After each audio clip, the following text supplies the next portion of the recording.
बिस्मिल्लाहिर्रहमानिर्रहीम। अस्सलाम वालेकुम स्टूडेंट्स। उम्मीद करूँगा इंशाल्लाह कि आप सब खैरियत से होंगे। आज की वीडियो में हम करेंगे बिज़नेस एंड टेक्निकल इंग्लिश, जो हमारा सब्जेक्ट है 201 इंग्लिश, उसकी तैयारी इंशाल्लाह।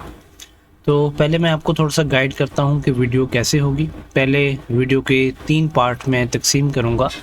फर्स्ट पार्ट जो वीडियो का होगा उसमें मैं आपको इम्पोर्टेंट जो लेक्चर्स हैं उनका थोड़ा सा बता दूँगा कि क्या है, आपने कौन से लेसन तैयार करने हैं। सेकंड पार्ट में हम मोस्ट इम्पोर्टेंट एमसीक्यूज़ करेंगे जो मैंने फाइल्स तैयार की हुई हैं, ये वाली, ठीक है। इसमें से पहले लास्ट टाइम मैं वीडियो बना रहा था तो लाइट चली गई, तो कोई बात नहीं, अब दोबारा से वीडियो रिकॉर्ड कर रहा हूँ। तो इसमें से इंशाल्लाह हम इम्पोर्टेंट एमसीक्यूज़ 10 मिनट के लिए करेंगे, ठीक है। 10 मिनट जो होंगे वो हम मोस्ट इम्पोर्टेंट एमसीक्यूज़ करेंगे, और नेक्स्ट जो 20 मिनट होंगे वीडियो के उसमें हम करेंगे जनाब लेक्चर वाइज प्रिपरेशन, और जो इम्पोर्टेंट लेक्चर्स होंगे वो मैं आपको करवाऊँगा, ठीक है। अच्छा, अभी इस वीडियो का जो मैं बनाने का मकसद है वो ये है कि ताकि आपको इंग्लिश 201 का पेपर है वो आपका अच्छे से अच्छा हो जाए और आप A+ ग्रेड लें इसमें इंशाल्लाह। अच्छा, इसमें लेसन 1 से लेकर लेसन नंबर 5 तक लगा लें आप, ठीक है, या 4 तक लगा लें। इसमें से आपकी 6-7 MCQs आएंगे, ज़्यादा इंपॉर्टेंस नहीं है इनकी। जो इम्पोर्टेंट हमारे सब्जेक्ट लेसन स्टार्ट होते हैं वो लेसन 5 से लेकर लेसन 11 तक है, ठीक है। इसमें से आपके एमसीक्यूज भी काफ़ी बनकर आएंगे और आपके शॉर्ट क्वेश्चन भी और लॉन्ग क्वेश्चन भी यहाँ से काफ़ी होंगे। यानी आपका प्रपोर्शन जो पेपर का है 60% लेक्चर नंबर 5 से लेकर लेक्चर नंबर 11 तक होगा इंशाल्लाह। और फिर लेसन नंबर 12 से लेकर और लेसन नंबर 18 तक ये भी आपका इम्पोर्टेंट हिस्सा है, लेकिन उतना नहीं जितना मैंने लास्ट पार्ट बताया, लेसन 5 से लेकर लेसन 11 तक, ठीक है। तो पहले हम इम्पोर्टेंट एमसीक्यूज़ की तरफ चलते हैं। ये पहला पार्ट हमारा वीडियो का कंप्लीट हुआ। नेक्स्ट पार्ट स्टार्ट करते हैं। हमारे पास जो है मोस्ट इम्पोर्टेंट एमसीक्यूज़ ये है इंशाल्लाह। मैं अभी 10 मिनट स्टार्ट करता हूँ यहाँ से, तो मैं अभी आपको इसकी तैयारी करवाना इंशाल्लाह शुरू करता हूँ, ठीक है। नेक्स्ट अभी हम स्टार्ट करेंगे क्वेश्चन नंबर 1। तो इसका थोड़ा सा फाइल का मैं आपको बता दूं, प्रीव्यू दे दूं कि पहले स्टेटमेंट होगी, फिर 4 ऑप्शंस होंगे, उनमें से एक करेक्ट आंसर आपको लगा होगा, और फिर उसकी एक्सप्लेनेशन होगी ताकि आपको समझ आ जाए, ताकि आपकी टर्म्स और जो आपके कंसेप्ट्स हैं वो क्लियर हो जाएँ इस सब्जेक्ट के बारे में। और इसमें ये इम्पोर्टेंट एमसीक्यूज़ हैं। अगर आप ये सारे एमसीक्यूज़ की फ़ाइल करके चले जाते हैं तो आपके उम्मीद है अल्लाह की ज़ात से कि इंशाल्लाह अच्छे मार्क्स आएंगे। अगर आपको ये दोनों फाइल्स चाहिए तो स्क्रीन पर आपको नंबर शो हो रहा होगा, आप वहाँ से जाके हमसे परचेज़ कर सकते हैं। इसमें थोड़ा सा नंबर में फ़ाल्ट है, 02108441 आएगा, ठीक है। अभी मैं इसका कलर चेंज कर लेता हूँ अपने पॉइंटर का, वो करते हैं हम रेड, ठीक है। अच्छा, पहला एमसीक्यूज़ हमारे पास स्टूडेंट है। वीडियो को स्टार्ट करते हैं। अभी 10 मिनट इंशाल्लाह आपको मोस्ट इंपॉर्टेंट एमसीक्यूज़ करवाऊँगा। पार्ट 2 स्टार्ट हो गया हमारा। विच ऑफ द फॉलोइंग है both a denotative meaning and a connotative meaning, ठीक है। कौन सा इसमें ऐसे हैं कि उसमें कैनोटेटिव मीनिंग भी पाए जाते हैं और डेनोटेटिव मीनिंग भी पाए जाते हैं? वो हमारे पास है कंटेंट वर्ड्स, ठीक है।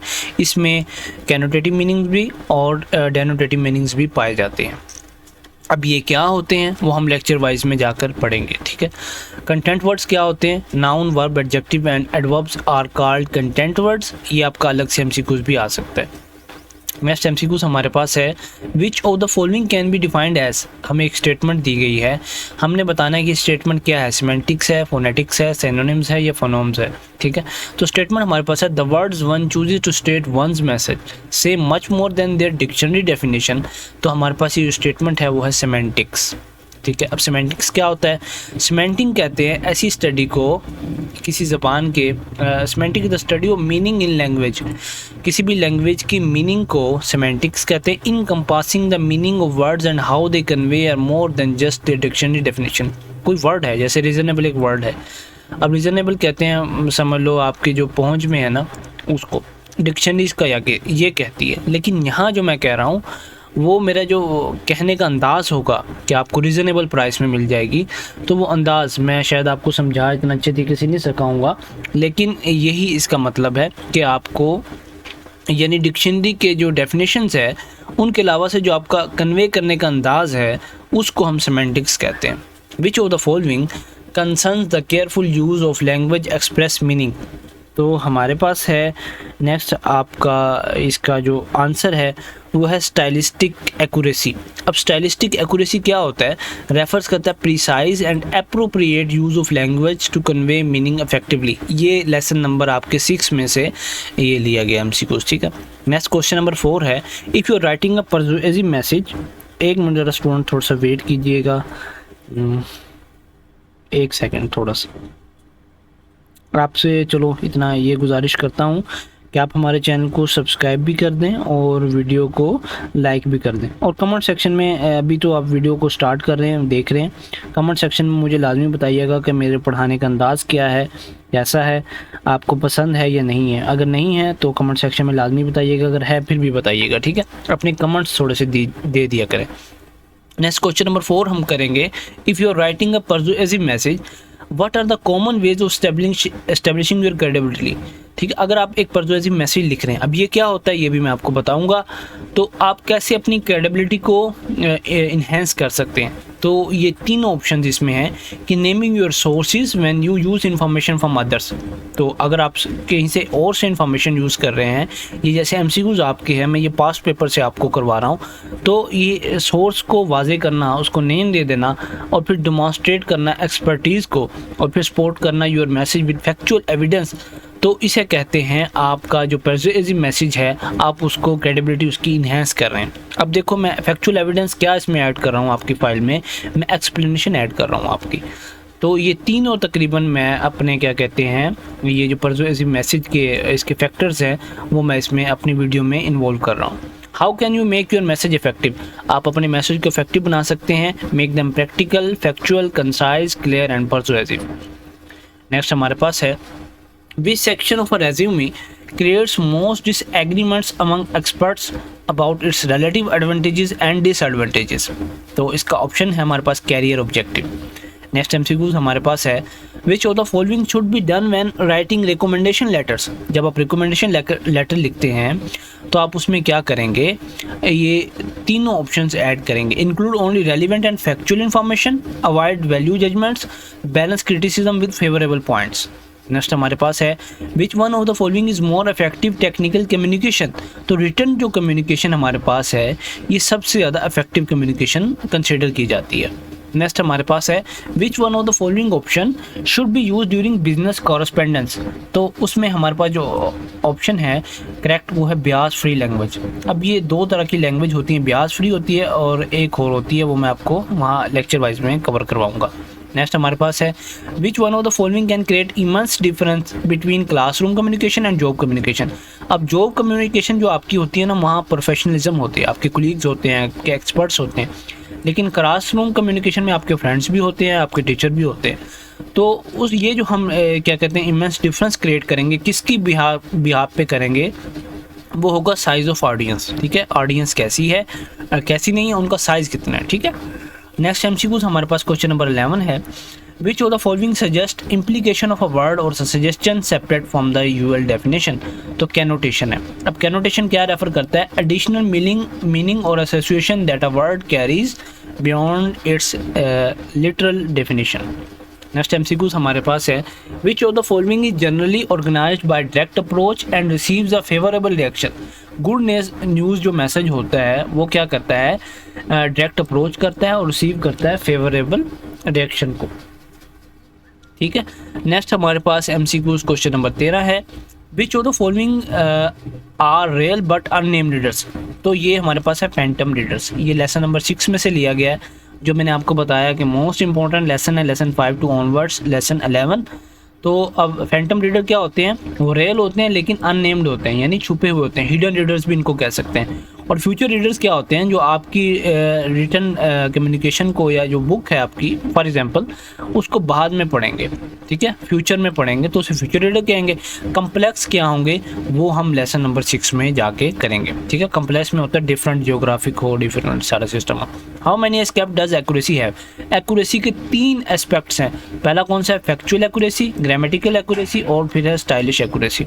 नेक्स्ट क्वेश्चन नंबर 15 हमारे पास है, What can be considered as the heart of a report?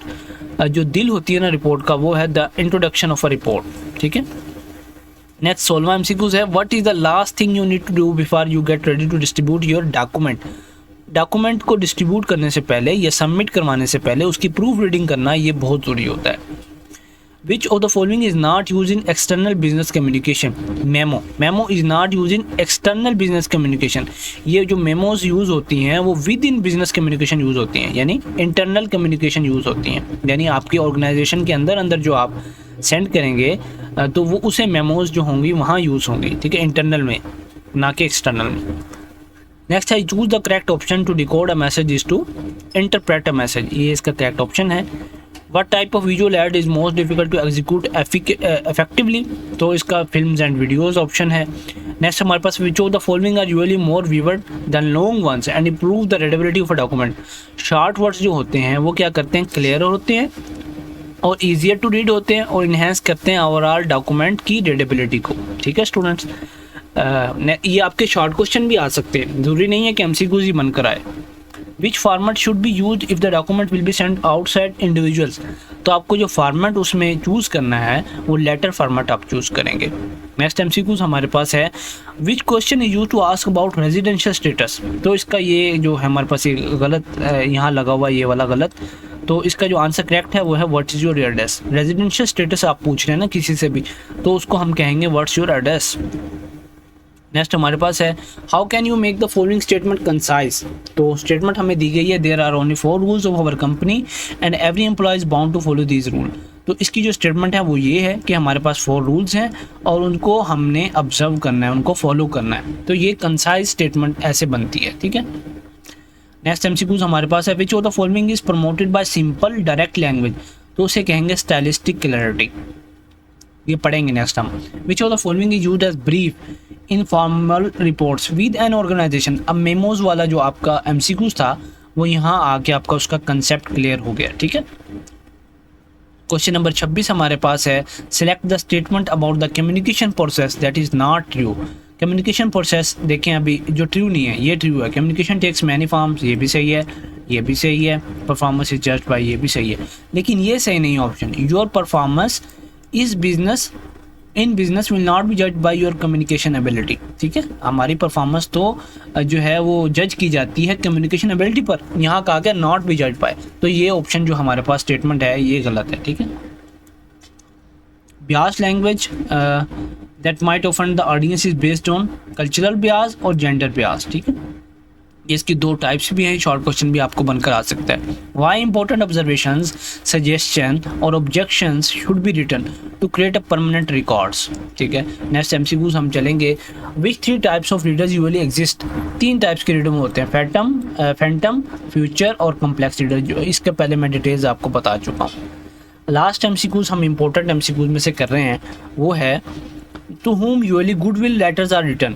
Goodwill जो लेटर्स हैं ना वो कस्टमर्स को लिखे जाते हैं, कस्टमर यानी जो आपके ग्राहक होते हैं, ठीक है। अच्छा जी, अभी 31 है तो ये वही लेक्चर 6-7 के हैं MCQ, तो हम स्टार्ट करते हैं स्टूडेंट्स।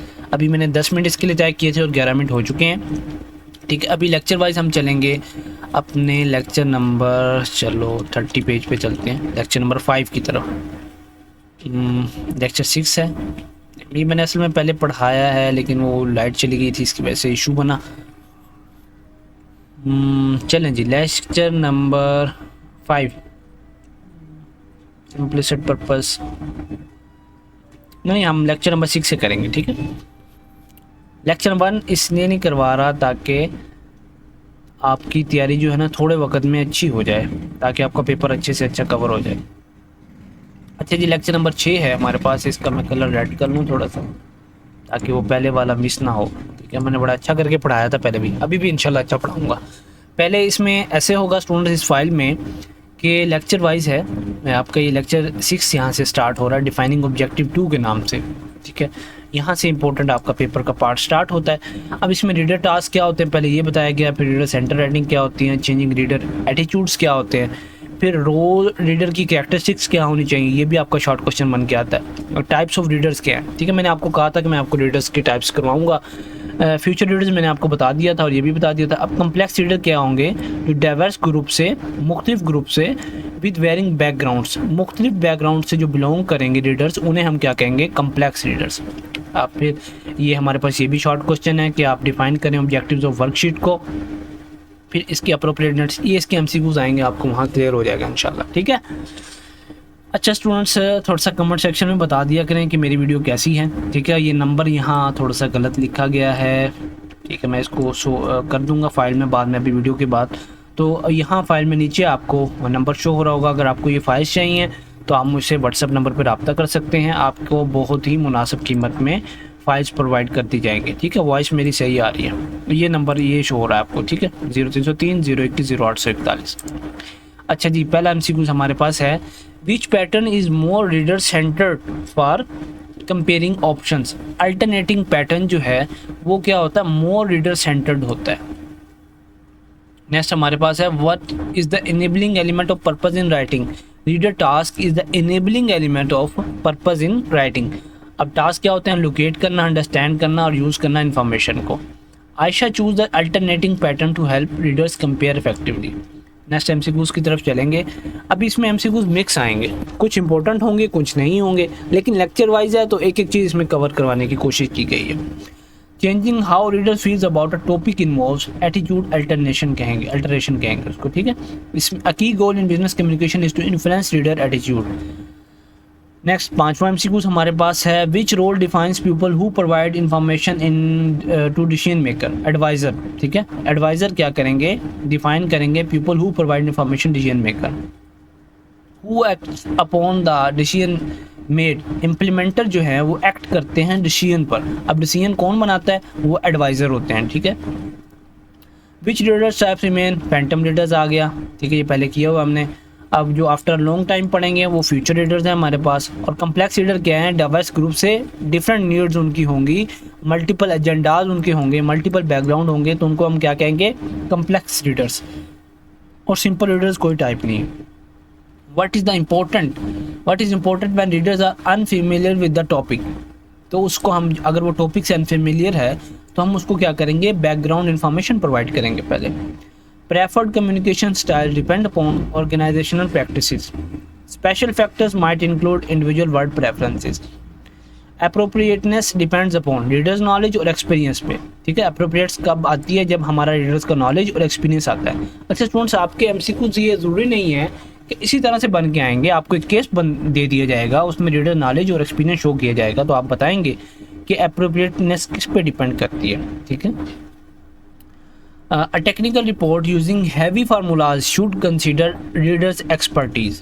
नेक्स्ट हमारे पास है, कंपनी जब कम्युनिकेशन करती है तो वो स्टाइल मैनुअल्स में करती है। अच्छा जी, which of these is not a part of worksheet objective. Writer salary जो है वो पार्ट नहीं है वर्कशीट ऑब्जेक्टिव का, ये भी है और ये भी है और ये भी है, ठीक है। नेक्स्ट हमारे पास है, which question helps understand reader attitude. What is the reader opinion about the subject helps in understanding the reader attitudes, ठीक है। नेक्स्ट हमारे पास MCQs है, when assessing usage of information we ask how will the reader use this। जब हम किसी से पूछेंगे तो इसका ये वाला होगा, ठीक है, how will the reader use this, मेरी इंफॉर्मेशन को। Institutional appropriateness means conforming to organizational conventions and goals, ठीक है student. What determines the background information to include readers familiarity with topic। ये आपका आंसर करेक्ट है। Alternating pattern in writing is most helpful for comparison। ये अब important MCQs है। अच्छा, जो इम्पोर्टेंट नहीं है ना, मैं थोड़ा सा उनको इग्नोर भी कर रहा हूँ, आपको थोड़ा सा लगा होगा, पहले मैं जो मोस्ट इंपॉर्टेंट करवाए हैं उसमें एक एक चीज़ करवाई है, ठीक है। इसमें जो मुझे लग रहा है कि ये थोड़ा सा नहीं आने वाला, तो मैं उसको थोड़ा सा इग्नोर करता हूँ, ठीक है। ये अब ये अल्टरनेटिंग जो पैटर्न है हमारे पास, उसमें हेल्पफुल किसके लिए होता है, कंपैरिजन के लिए। ये आपका इंपॉर्टेंट MCQ है। अब इसमें शॉर्ट क्वेश्चन दिए गए हैं कि पर्पस क्या है कम्युनिकेशन का, आप वीडियो को स्टॉप करके इसको देख सकते हैं, ठीक है। ये आप 2 शॉर्ट क्वेश्चन 3 यहाँ पढ़ सकते हैं, ठीक है। फैंटम रीडर्स क्या होते हैं, फिर क्या कहते हैं, how does a writer shape the readers attitude. ये आप वीडियो को पॉज करके देख सकते हैं, मेरे पास इतना वक्त नहीं है, स्टूडेंट्स को मैंने MCQs को ज़्यादा कवर करवाने की कोशिश करता हूँ, ठीक है। वीडियो को पॉज करके आप इनको पढ़ सकते हैं और याद भी कर सकते हैं। अगर आपको ये फ़ाइल चाहिए तो आप मुझसे व्हाट्सएप नंबर पे भी रब्ता कर सकते हैं, ठीक है। अब ये 2 लॉन्ग क्वेश्चन इसमें से बन सकते हैं, ठीक है। चलो जी, नेक्स्ट हमारे पास है लेक्चर नंबर 7 या लेसन नंबर 7 भी आप उसको कह सकते हैं। Accuracy, clarity, conciseness and coherence. अब एक्यूरेसी क्या होती है, अब 3 किस्म की एक्यूरेसी होती है। अगर यहाँ आपको मैं क्लियर करवा दूँ तो एमसीक्यूज करवाने की ज़रूरत ही नहीं है। डॉक्यूमेंट एक्यूरेसी फोकस करती है टॉपिक्स पर जो कवर किए जाते हैं with the help of clear problem statement and outlines. Statistic accuracy क्या है, जिसमें यूज़ होते हैं correct paragraph and sentence structure with precise word choices. Technical accuracy क्या है, जिसमें based on conceptual mastery and specialised vocabulary use होती है। अब दूसरी हमारे पास एक्यूरेसी आई है ना, अब हम क्लैरिटी को, यहाँ क्लैरिटी 3 किस्म की है, स्ट्रक्चरल, स्टाइलिस्टिक एंड कंटेक्सचुअल, ठीक है। फिर कंसाइजनेस है, फिर कोहेरेंस है। अक्सर वैसे मैं करवाने को आपको करवा रहा हूँ, लेकिन जो असल आपको फ़ायदा होगा ना, ये फ़ाइल जब आपके पास होगी ना तो फिर आपको फ़ायदा होगा। आप इस नंबर पर रब्ता करके ये फ़ाइल मुझसे परचेज़ कर सकते हैं, ठीक है। ये मार्केटिंग है, मेरा चैनल अभी तक मोनेटाइज नहीं है, तो मैं यही फ़ाइल परचेज़ करके थोड़ा सा मुझे इससे वीडियो से फ़ायदा होगा, ठीक है। नेक्स्ट हमारे पास एमसीक्यूज़ आगे हैं। What does document accuracy mainly focus on. Document accuracy जो मेनली फोकस करती है वो करती है प्रॉपर कवरेज पर और proper coverage of topics in details, ठीक है। आगे हमारे पास है which of the following is not a part of stylistic clarity. B जो है use of jargon is not a part of stylistic clarity, ठीक है। Jargon produces clarity unless absolutely necessary। What does technical accuracy requires besides stylistic accuracy. तो इसका C option correct है, conceptual mastery of the subject. Next हमारे पास है structural clarity is achieved by all except C, ठीक है। मैं अभी तकरीबन मुझे 20 मिनट होने वाले हैं, मैं बोल रहा हूँ तो इस वजह से ज़बान भी थोड़ा सा साथ नहीं दे रही। तो सी ऑप्शन करेक्ट है, अनस्ट्रक्चर्ड पैराग्राफ्स रिड्यूस क्या करते हैं क्लैरिटी को। नेक्स्ट हमारे पास एमसीक्यूज है which of the following helps in improving conciseness को इम्प्रूव करता है जब हम एलिमिनेट करेंगे अननेसेसरी सेक्शंस को, इररेलेवेंट मटेरियल को जब हम अपने कट कर देंगे डॉक्यूमेंट से, तो वो क्या होगा, क्या करेगा हमारे पास, इम्प्रूव करेगा कंसाइजनेस को। What enhance coherence in technical writing. Enhance करता है कोहेरेंस टेक्निकल राइटिंग में, वो है ट्रांजिशनल डिवाइसेस। नेक्स्ट हमारे पास है which of the following strategy for paragraph development. तो उसके लिए बी ऑप्शन करेक्ट है, definition. Why is clarity important in technical communication. Clarity क्यों इंपॉर्टेंट है, because technical writing is often complex. Next MCQs हमारे पास है which of this contributes to contextual clarity.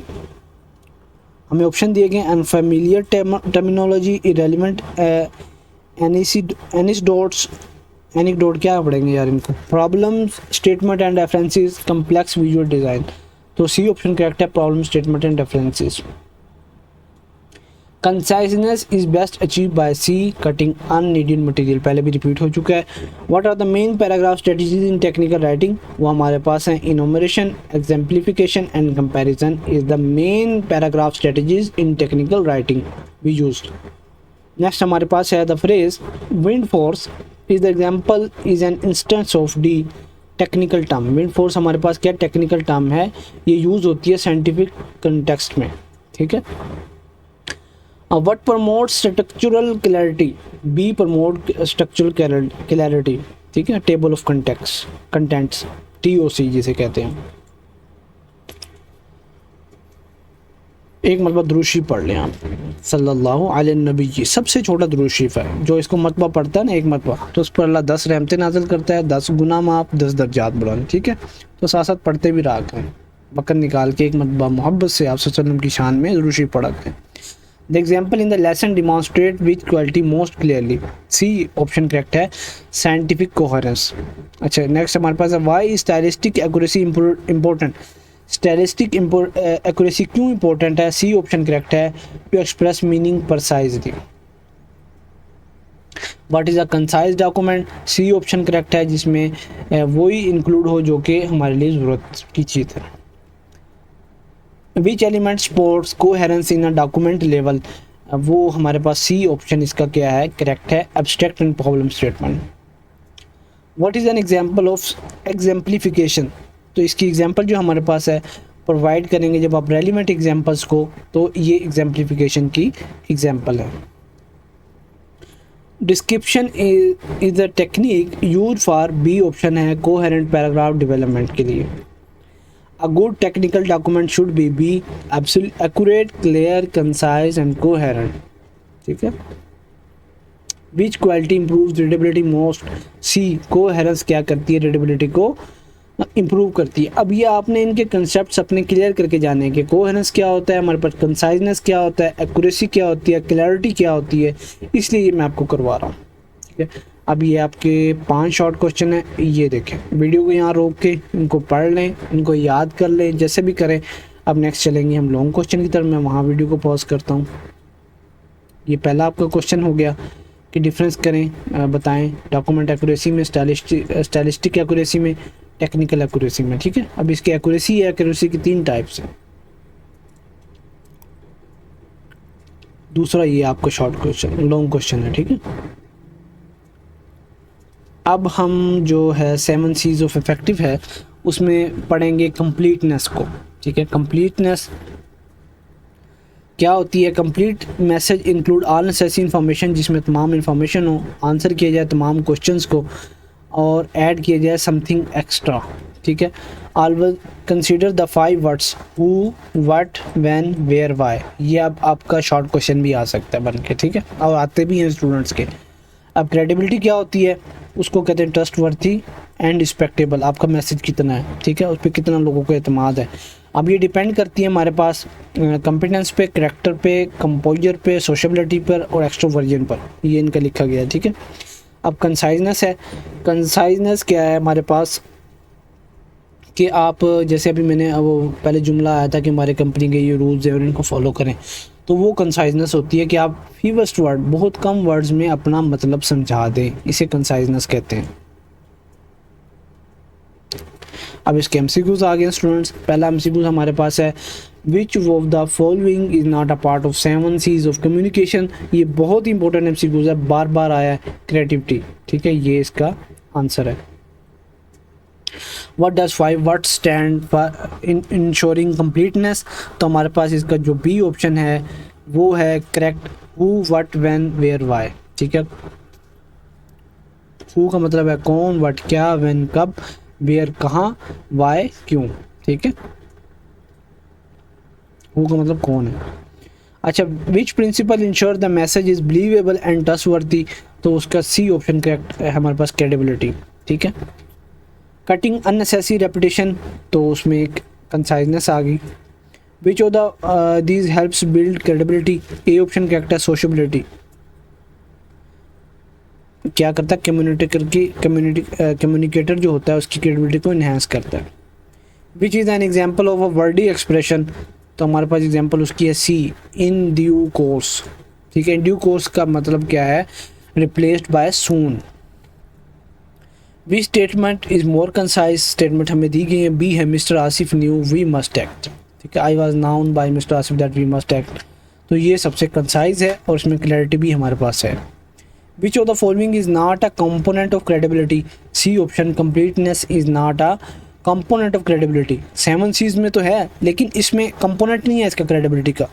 ठीक है. Please be advise that is an example of C, wordiness. ये wordy phrase हमारे पास. A complete message always answer all asked question. Due to the fact that, इसका concise जब आप करेंगे तो इसका ए ऑप्शन करेक्ट है, बिकॉज. ठीक है. इतने बड़े जुमले को जब हम कंसाइज करके लिखते हैं तो बिकॉज आ जाता है. ठीक है. ये आपका सब्जेक्ट बड़ा प्यारा सब्जेक्ट है. थोड़ा सा इस पर फोकस करें ना तो आप अच्छे मार्क्स इसमें से ले सकते हैं. What should be avoided for conciseness. Conciseness के लिए हम अननेसेसरी रेपिटेशन को करेंगे रिमूव. फ्रेज हमें दी गई है please find attached can be replaced by. D option correct है, the list you requested is attached.